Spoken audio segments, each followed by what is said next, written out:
when I walked in to the Raider locker room for the very first time, Bo Jackson is leaving, cleaning out his locker. He was done.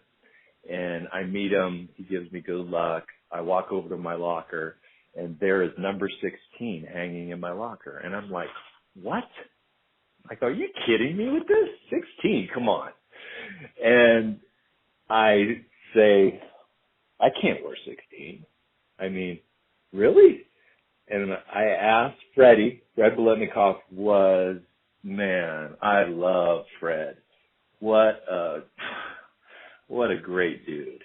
I mean, talk about just, and the thing is, when I talk about iconic NFL players or Trojan legends, these guys are equally great people. And Fred made my stay at the Raiders. It was short, but I'll tell you what, he made it so special. And I called Fred and I said, Fred, they got 16 hanging in my locker. I want to wear 12. He goes, call Kenny. And I was like, what? I can call Kenny?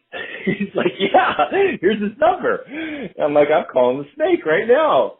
And I call him and I ask him, would it be all right if I wore 12? And God, talk about just a gracious Southern gentleman. He was like stoked, like, oh, for sure, it's all you. And I was like, oh my God, off on the right foot. That phone call, because he was your guy. Oh, for sure. Hey, Mr. Snake, this is.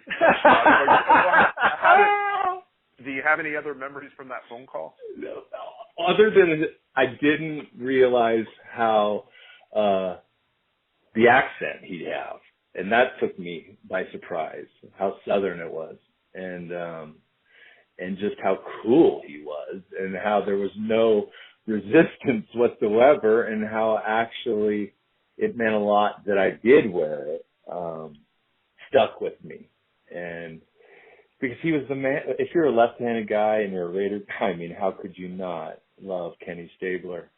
And I got to go when I was playing, because I got a lot of doors opening when you're the quarterback of the Raiders in L.A., and one of those doors was the headquarters for NFL Films. And I got to go look through their archives at black and white 8x10s of just this, talk about gems that I found and got to walk out of there with. Kenny Stabler standing by his locker after a game with a towel around him, shirtless, and where there's a plaque that usually says your last name above the locker, there was tape across it and with a Sharpie written, the Snake. And there's freaking a ton of reporters around him. He's got a Marlboro in one hand and a beer in the other. Oh my goodness. I said, this one is for my archive.